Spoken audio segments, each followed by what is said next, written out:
Sa John 10:10, sinabi ng Panginoong Jesus, I came that you might have life and have it abundantly. Have it to the full.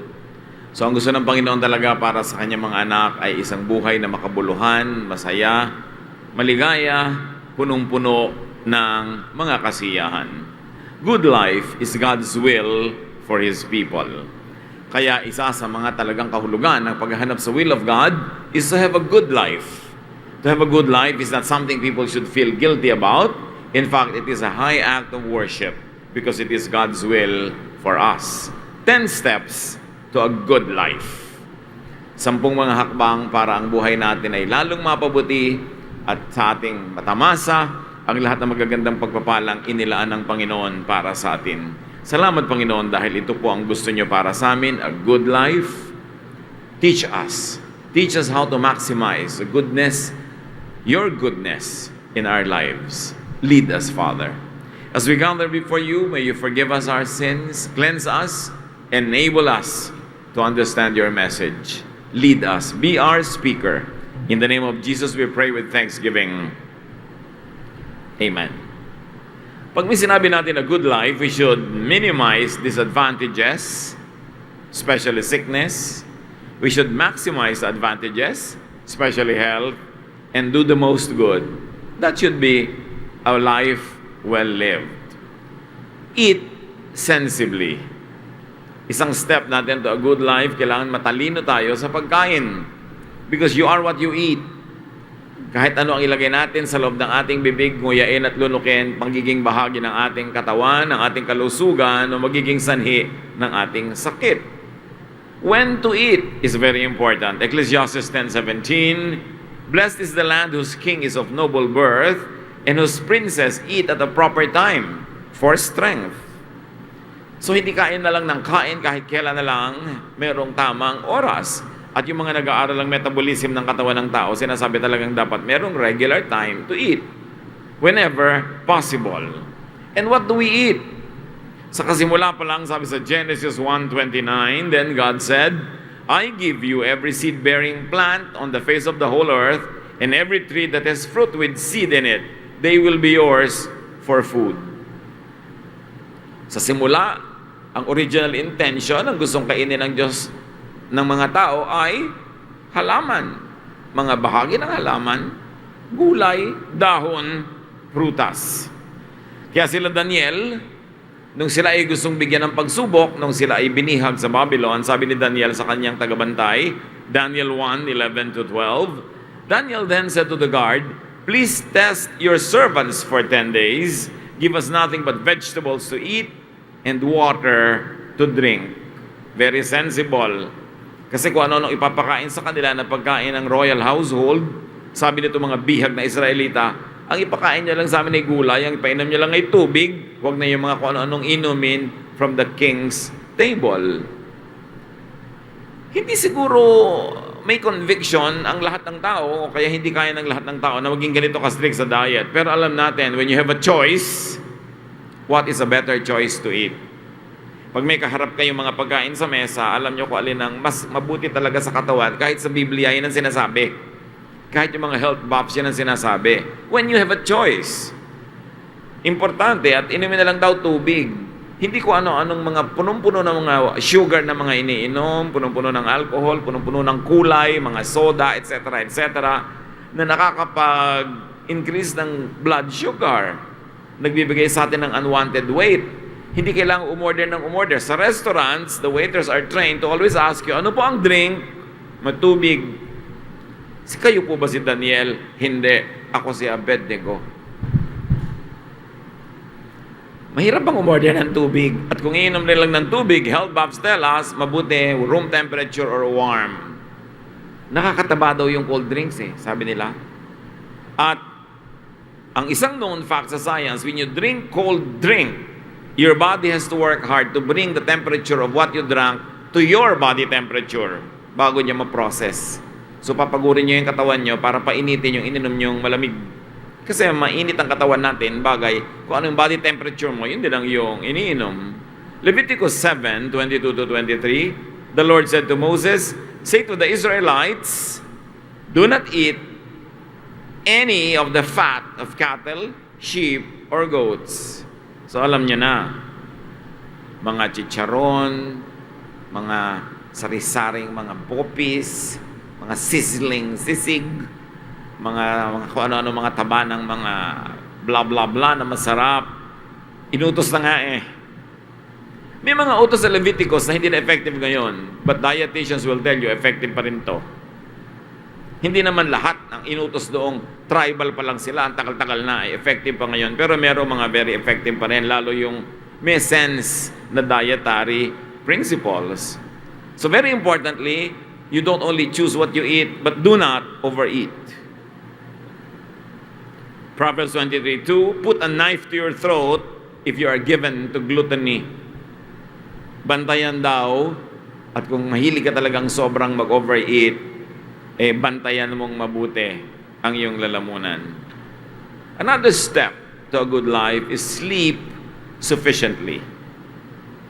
Kailangan ng tao natutulog ng tama at sa tamang oras. Nakakalungkot lang nga, maraming trabaho ngayon, hindi makakatulog yung mga nagtatrabaho na yon sa tamang oras. Ewan ko kung ano ipapayo natin, how to make up for that.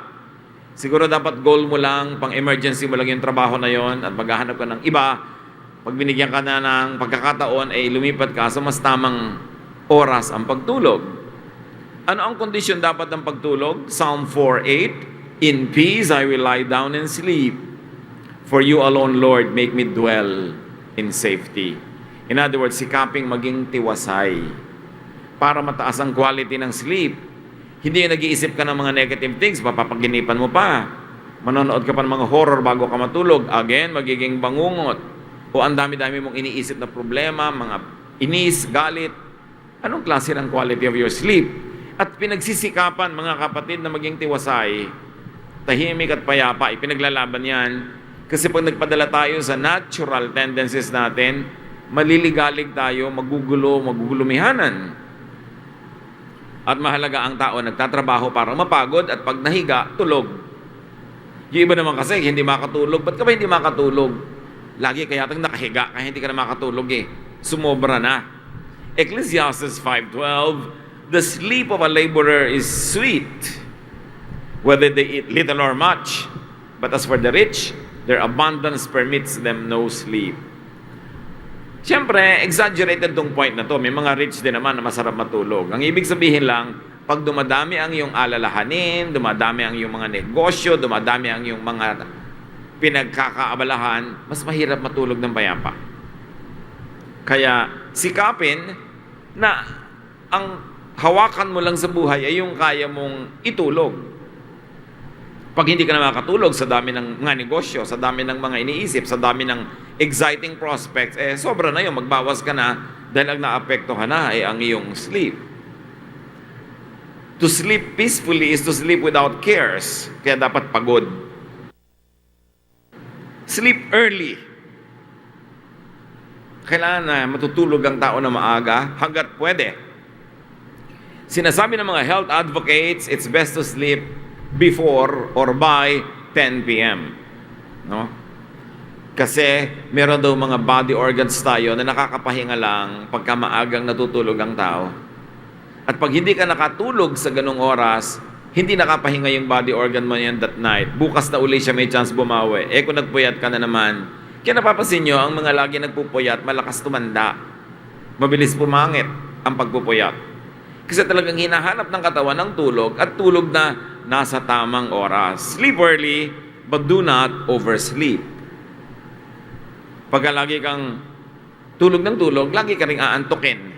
Cyclical. Proverbs 20:13, do not love sleep or you will grow poor. Stay awake and you will have food to spare. So hindi yung lagi nakatungangan, nakatihaya, tulog ng tulog, hindi kumikita, tapos gastos ng gastos, tapos kain ng kain. Ano mangyayari sa iyo sa buhay? Kaya kailangan enough sleep, enough work. How else do you have a good life? Think creatively. Kailangan quality ang ating iniisip, quality ang ating trabaho, quality ang mga ginagawa. Proverbs 22:29, do you see someone skilled in their work? They will serve before kings. They will not serve before officials of low rank. Sabi, pagka ang isang tao magaling, mahusay, ang magiging mga kliyente niya, magagaling at mahusay din. The best people always beat. Yung mga pinakamayayaman na magaling kumita, pinakamagagaling ang nagdadrive para sa kanila, pinakamagagaling ang nagmamanicure sa kanila, pinakamagagaling ang nagtitiklop ng kanilang mga damit, pinakamagagaling ang nagluluto para sa kanila, silang magagaling nagkikita-kita. So, galingan ng pag-iisip, taasan ang quality ng trabaho para you will fly with eagles. Kasi kahit naman super yaman, super sikat, kailangan din niya ng halimbawa ay magmamasahe sa kanya. So siyempre, alam mo magmasahe sa kanya yung pangit gumawa. Siyempre, yung magaling din. Sila rin ang magkikita-kita. Importante yon. Ngayon, kung nagkataon na nakasama ka na sa magagaling, natanggal ka pa, well, you know why. Siguro pang second class o pang third class lang yung service mo. Hindi yung ikaw. Kaya dapat strive to be your best. Do your best and be creative. Sa Ecclesiastes 1:13, sabi ni Solomon, I applied my mind to study and to explore by wisdom all that is done under the heavens. Matalino na nga, aral pa ng aral. Yung iba naman, hindi na nga katalinuhan, allergic pang mag-aral. Kukonti na nga ang alam, tinuturoan mo ng konti, nosebleed ako, ayaw na. Ang bilis-bilis sumuko. Kaya hindi nadadagdagan ng alam, hindi tumataas ang quality ng trabaho, tapos magtataka, hindi siya umaasenso sa buhay. Be creative, but do not overthink. Huwag din namang sobrang mag-isip. Do not overthink. Yung iba sobrang mag-isip, wala nang kapayapaan sa buhay. Never overthink. Have your rest for your mind. Sabi ng Philippians 4:6, do not be anxious about anything. Pag-isipan mo pero huwag sobra. Pag panahon na matulog, iwan mo na ang iniisip mo. It's a matter of discipline. At maraming mga hiwaga ang buhay, na hayaan nyo na lang manatiling hiwaga. Kaiisip mo, hindi mo rin maisip. Sabi sa Ecclesiastes 12:12, much study wearies the body. Nakakatuyo ng katawan, nakakatigang, nakakapagod ang sobrang pag-iisip at pag-aaral. And sometimes it is best applied in things that pertain to God. Sometimes the best theology is silence. Maraming mga bagay na hindi abot ng isip ng tao. Meron namang abot, yun ang abutin, pero yung mga hindi maabot, huwag nang pagpilitan. Leave it to God's mystery. Hindi naman kaya talagang lutasin ng tao ang lahat ng tanong niya tungkol sa Diyos. Kaya mapapagod ka lang, kuminsan hihina lang yung pananalig, makakagulo ka lang sa iba. Kung ayaw mong tingilan ng kaiisip ang lahat ng kabusisian mo na gusto mong maintindihan tungkol sa Diyos. How can a finite mind totally comprehend an infinite God? Imposible. Kaya merong tayong inaalam, yung kayang alamin, at merong ipinapasa Diyos na lang. Lalo yung mga issues na parang walang definite na sagot o maraming sagot at hindi mo malaman kung alin ang pipiliin mong sagot. Hayaan mo lang na nandun yun. Hindi mo kailangang solven ang lahat ng bagay. Another step to a good life is to work patiently. While you think and work creatively, you also have to work patiently. Malaki ang pagtitiyaga na kailangan para makapagtrabaho at kumita at para umasenso. Proverbs 14:23, all hard work brings a profit, but mere talk leads only to poverty. Pagka daldal lang ng daldal, walang kita doon. Pero sabi, basta pinaghirapan mo, makakatiya ka, may kikitain ka dyan. Kundi man agad-agad, nagkakaroon ka ng economic foundation, nakaka-create ka ng image, and sa mga business, nagkakaroon ka ng mga contacts, may bunga ang mabuting pagtatanim. Proverbs 12:24, diligent hands will rule, but laziness ends in forced labor. Maraming nagrereklamo. Bakit yung mga dating mahihirap, sila na ngayon ang mayaman? Sila na ngayon ang mga amo, palibasa masisipag.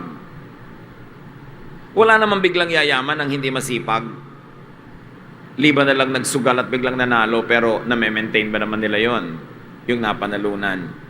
Huwag kainggitan yung nakikita nating ginhawa ng mayayaman. balikan, sundan ang landas na tinahak nila kung paano sila nakarating doon. Kung ano mga hirap ang kanilang mga dinanas at anong pagtsatsaga ang kanilang dinaanan. Pagka talaga masipag ka, magiging ending ikaw ang amo. Pag tamad ka, hindi ka creative, walang kwenta ang ginagawa mo, habang panahon na utos-utosan ka na lang. Hindi ka umaasenso. Sa bagay, ang lahat naman utusan, kahit nga executive sa malalaking company, utusan din yun dahil may boss pa rin yun. Pero ang mahalaga, umaangat naman yung lagay mo sa buhay at mas iginagalang ka naman ang habang nagtatrabaho. Wala namang taong walang amo. Di ba kahit nga presidente ng bansa may boss. Ganun talaga. Pero ang point, umaasenso ka ba? Dumadami ba ang naiuwi mo na profit from your labor? It's important to work creatively and to work patiently and to work well. It is a ticket to good life. Good life is not something that falls from heaven. It is earned. And behave decently if you're going to have a good life. Decente, marangal, magalang, kagalang-galang. Romans 13:13, let us behave decently. Attract decency. Kung ano, ang kilos ng mga tao sa atin, malamang yun lang ang ini-inspire natin sila na gawing kilos. We attract attention. But do you attract negative attention? Do you attract respect or disrespect? Kailangan yung kilos natin, ang ating na aakit ay magandang pagtingin, magandang impression, magandang behavior sa mga tao. And part of behaving decently is talk softly. And we're talking in terms of volume. Kailangan pagka nag-iisip ng tao, hindi mo maabala dahil ang lakas-lakas ng bibig mo. At merong isang dapat balikan ngayon ng mga tao, palibhas at wala ng good manners and right conduct na subject sa schools, is in public places, talk softly. Bakit? Pumapasok yung boses mo sa tenga ng mga hindi mo naman kausap, you're invading their privacy. Ang dami ngayon mga empleyado sa mga high-rise buildings, walang modo. Nasa elevator, daldala ng daldala na parang nasa sala nila. May kausap, dalawa sila o tatlo ang dadal-dal-dal-dal. Yung mga ibang tao, tahimik, pumasok na yung boses sila sa tenga ng iba. Kawalang galang yon dahil yung anong ginagawa ng boses mo sa loob ng tenga niya? Hindi ka naman niya gustong pakinggan. Kaya mga dissenting tao, pag nag-uusap sa elevator, pabulong, or sandali lang naman yun, liban na lang 300 floors yung aakyatin mo, mano bang manahimik ka na lang muna, mamaya ka na magsalita. Lalo lamang nabubunyag ang kawalan ng saysay ng mga iniisip ng tao pag malakas sila magsalita. Dapat talk softly. At yung quality, yung content ng pinag-uusapan, napakahalaga yan kung magiging successful tayo sa buhay at magkakaroon ng good life. Proverbs 15:1, a gentle answer turns away wrath, but a harsh word stirs up anger. Pag gentle kang sumagot, either sa volume, sa speed ng boses, o yung content ng sinasabi mo, hindi magagalit sa iyo ang iyong kausap. And it is always to your disadvantage, maybe to your peril, pag nagalit sa iyo ang kausap mo. Kahit hindi mo siya boss, kahit hindi mo siya kilala, kahit kung sino lang siya dyan, nagalit sa iyo, kung sinaksa ka bigla.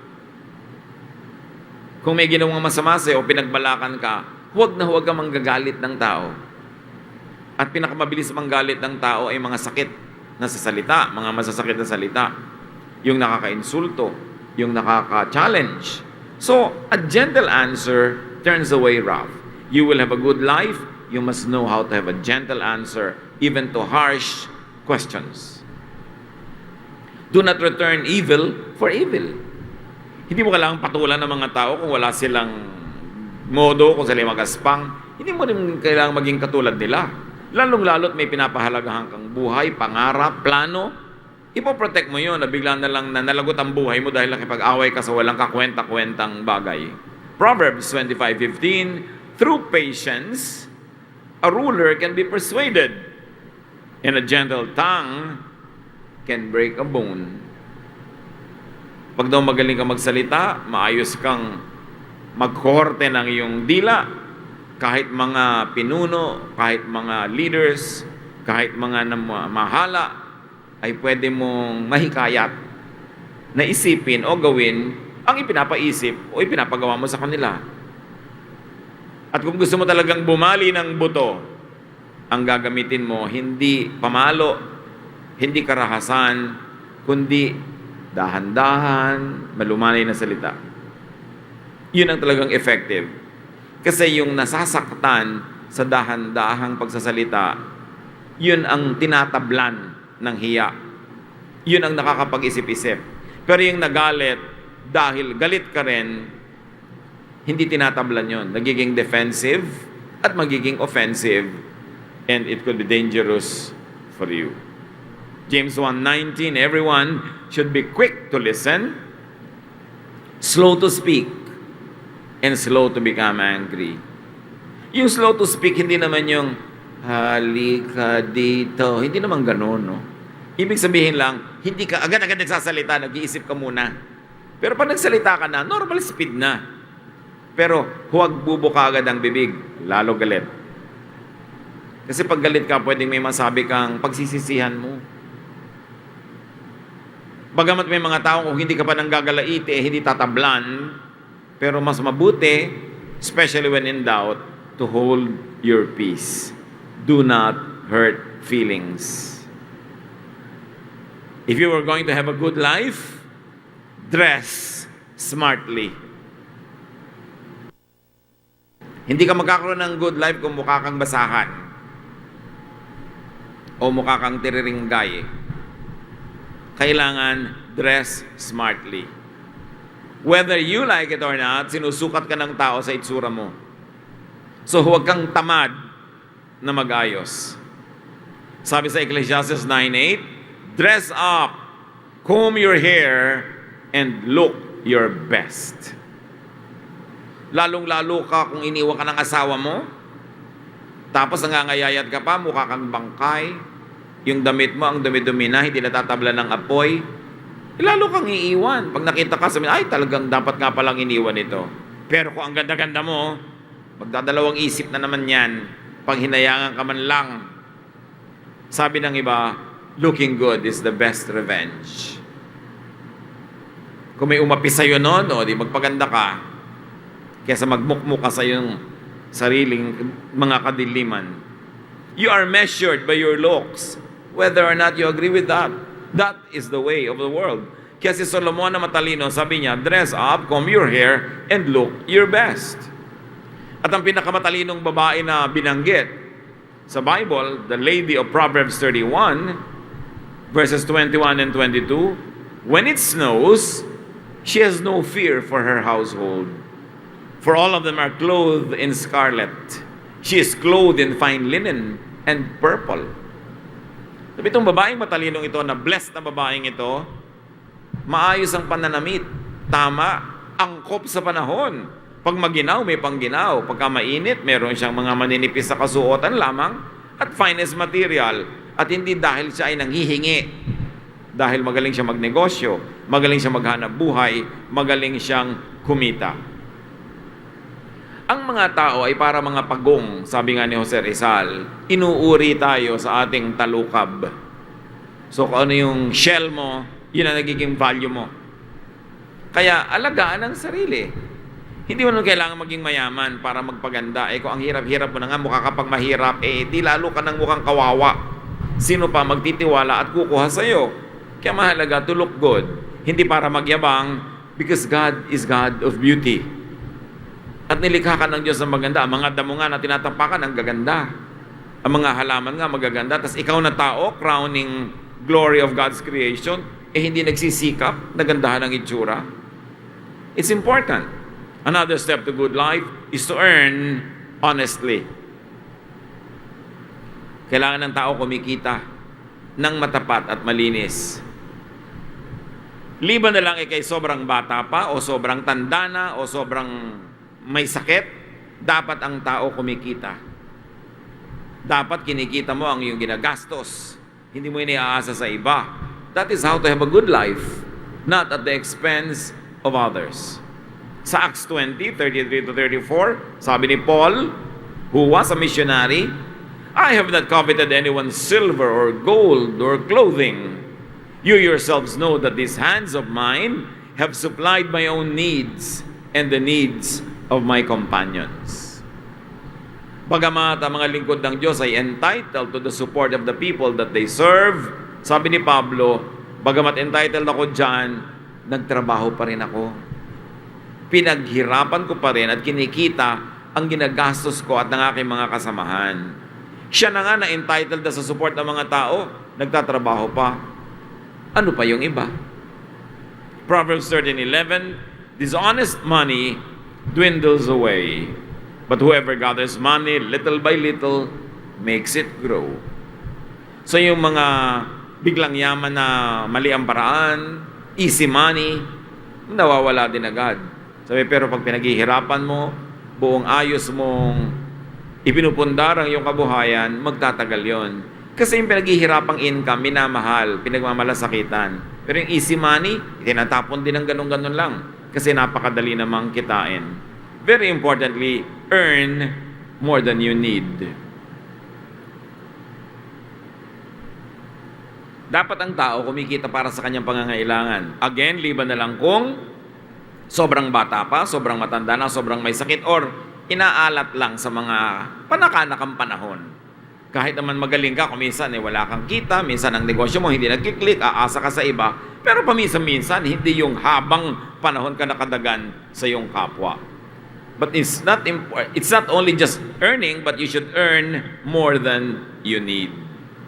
Goal ng tao dapat na makadiyos, hindi lang kumita, kundi kumita ng higit sa kanyang pangangailangan para siya may sobra at maibigay niya sa mga hindi kumikita dahil sobrang bata, sobrang matanda, sobrang may sakit, o sobrang inaalat. Ephesians 4:28, anyone who has been stealing must steal no longer, but must work, doing something useful with their own hands, that they may have something to share with those in need. Goal ng mga anak ng Diyos na kumita ng higit-higit sa kanyang kailangan para meron siyang sobra na pwedeng maipangtulong sa iba. Maibigay sa mga dapat at kailangang tulungan. Kakambal niyan, if you're going to have a good life, spend wisely. Kailangan matalino ang tao sa paggastos. Hindi bulagsak. Isaiah 55:2, why spend money on what is not bread, and your labor on what does not satisfy? Natatandaan ko yung lola ko nung bata pa ako, minsan nasa isa kaming public place, tapos may nagtitinda sa kanya ng bubble gum. Lola, bubble gum. Sabi ng lola ko, bakit? Nakakabusog ba yan? It says a lot. Kasi sabi ng Isaiah 55:2, why spend money on what is not bread? In other words, why spend money on what cannot give your nutritional needs? Pero ang dami-daming ginagastos ng tao sa junk food na bukod sa hindi na nga nakakabuti, nakakasama pa. Kailangan, pag may ginagastosan ka, sulit. Meron talagang value na binibigay sa buhay mo. Proverbs 21:20, the wise store up choice food and olive oil, but fools gulp their own. So, wise ang pag-spend ng mga wise na tao. Yung dahan-dahan lang nilang ginagamit ang kanilang mga isusupply, hindi bigla-biglaan, one day millionaire, tapos bukas wala na naman, pulubin na naman. But they buy the best, although hindi nila inaaksaya. At may hiwaga pa ang spending wisely. Proverbs 11:24, one person gives freely, yet gains even more. Another withholds unduly, but comes to poverty. Siyasatin niyo ang verse na ito. Meron daw mga tao na napakaluwag magbigay, magpamigay, pero walang tigil ng balik sa kanya ang pagpapala at pasok ng pasok ang pagpapala sa kanyang buhay. Ibig sabihin, ang kanyang pagbibigay at pamimigay, ikinalulugod ng Diyos. Kaya pinapalitan, binibigyan siya ng marami para marami pa siyang maipamigay. Pero sabi, another person withholds unduly, but comes to poverty. Meron naman sobrang wais. Laging dapat siya ay lamang. Sobrang sweetik. Gusto niya lahat ng transaction, siya yung winner. Kailangan pag bumibili siya sa'yo, wala ka nang tubuin. Mapabagsak niya yung presyo. Kailangan pag ginahire ka niya na magtrabaho, ang liit-liit ng bayad sa'yo at ang dami-dami mong gagawin. Yung napakakuripot niya, ang sikip ng paglabas sa kanya ng pera, akala niya dahil doon mananatili sa kanya yung marami, pero sabi, no. Maraming ganyang tao dahil hindi ikinalulugod ng Diyos ang paraan nila ng pagmemenos sa kapwa, ng hindi pagbibigay ng tamang dapat ibigay sa kapwa, sa kanilang katinoan, naghihirap din sila. Sabihin ng mga kabalintunaan ng buhay, these are the ironies of life. Somebody could be so generous in giving and yet keeps on amassing great wealth because God is pleased. And somebody could be so wais, ang ending niya, wala rin. Kasi hindi nakakalugod sa Diyos ang sobra niyang panglalamang sa kapwa at kakuriputan. And another step to a good life, 10 lang naman yung pag-uusapan natin ngayon, marami pang iba, save regularly and proportionately. Kailangan ng tao mag-impok. Kailangan mag-ipon ayon sa kanyang kinikita. Sabi ng iba, maganda daw na nai-save ng tao at least 10% ng gross income niya. Meron nakakasave pa more. Meron naman kulang na kulang. Pero yung ideal is that people should be able to save at least 10% of what they make. 1 Corinthians 16:2, on the first day of every week, each one of you should set aside a sum of money in keeping with your income, saving it up. Of course, this one, ang context nito is going to be donated to the needs of the church. But the idea applies to all other aspects of our lives, that there must be a regular, scheduled way to save. Kasi dumadating ang mga pangangailangan, hindi mo alam. Pagka zero balance ka o negative pa nga, paano kung biglang may dumating pang extra needs? Proverbs 10:5, he who gathers crops in summer is a prudent son, but he who sleeps during harvest is a disgraceful son. Ang tao daw na gumagawa ng pera, kumakayod ng income sa panahon na pwedeng kumita, ay mabuti. Kapuri-puri. Pero yung panahon ng pagtatrabaho, panahon para kumita, wala man lang ginawa para maghanap buhay, kahiya-hiya daw yung ganon. At syempre, pag in-extend natin sa buhay natin yung schedule na yan, summer could be the best years of your life, your youth. Na habang malakas ka pa, kumikita ka pa, dapat marami ka ng kitain at may maipon. Kasi hindi lahat ng oras sa iyong buhay ay ganon. Darating ang iyong pagtanda na hindi ka na malakas, o baka hindi ka pa katandaan, magkasakit ka, hindi ka na rin kumita, wala ka malang naipon, wala ka na isubi, wala kang mabuting naitanim sa puso ng kapwa, ano ngayon ang aasahan mo? Kaya mahalaga na tuwing may pagkakataon, tayo ay lumilikha ng income. With God's help, good life could be achieved, but it is earned and it is deserved. Enjoy a good life by living under godly, wise, and positive principles. God wants you comfortable. Gusto ng Panginoon ay maginhawa tayo sa buhay, higit pa sa pangangailangan ng ating tinatangkilik para meron tayong maibigay sa kapwa. But we've got to be wise. Make the most of time. Kailangan huwag magpalampas ng pagkakataon. At napakahalaga kung natin dadagdag, ang matitinong tao sa mga panahon na ito, dapat may mga insurance. Although, syempre, pinipili mo dahil baka ka 1, 2, 3, baka mapeke ka, matakbuhan, but with prudent choice, dapat may insurance ka. Sabi mo, wala na nga akong pera, mag-i-insurance pa. Mas wala kang pera, mas dapat may insurance ka. Kasi paano kung nagkasakit ka, na-hospital ka? Mabuti kung may ibebenta kang kalabaw o bahay. Kung wala, anong gagawin mo? Mamamatay ka na lang unti-unti dahil hindi ka man lang makabili ng kailangan mong panggamot. Dapat ang tao may insurance. Sasabihin ng iba, ay, bahala na ang Diyos. Binigyan ka ng Diyos ng utak para ka mag-isip. Kasi maraming godly people na walang insurance, nagkakasakit din at namamatay sa sakit. Hindi naman sila pinaghihimalaan. Kailangan mag-isip ka. At yun ang himala. na yung utak na ibinigay sa'yo ng Diyos, ginamit mo para sa panahon na pwede kang magsikhay, pwede kang kumuha ng insurance, kinukuha mo na para pag dumating ang panahon na kailangan mo, meron. But remember, kailangan matalino ka sa pagpili kasi maraming fly-by-night. Hindi pala mapagkakatiwalaan. But when there are rats in the ship, don't sink the ship. Just kill the rats. So kami mga fake, mag-isip ka lang, pero hindi ibig sabihin, baliwala na yung buong industriya na yon. It's important. At ang insurance din natin are hearts of people who love us. People that we help in times that we can help. Sino nakakapagsabi kung darating ang panahon, ikaw naman ang mga ngailangan? Huwag kang laging wise. Walang may in love sa'yo. Walang magmamahal sa'yo. Lalo kung alam nila na winawisan mo sila. Naghihintay lang sila ng pagkakataon na mabilat-bilatan ka dahil ikaw ay, ginantihan ka ng buhay. Importante mabait tayo, generous, wise, nagsisave. And when you look good, you earn more. Pag kami mga nag-a-apply sa trabaho, ang kinukuha na nila, kung pare-pareho lang yung skill, the one who looks better. At hindi lang yung natural ganda ang pinag-uusapan, yung damit pananamit mo, yung pagdadala mo ng sarili, that you talk well and sensibly, very important. Hindi gusto ng Diyos na tayo magikahos. Hindi niya gusto magdusa tayo, pero kailangan tayo makipag-cooperate. We must use the brain that God gave us so that we could get the most out of life and give the most to life. Dear God, we thank you that you're interested in our lives.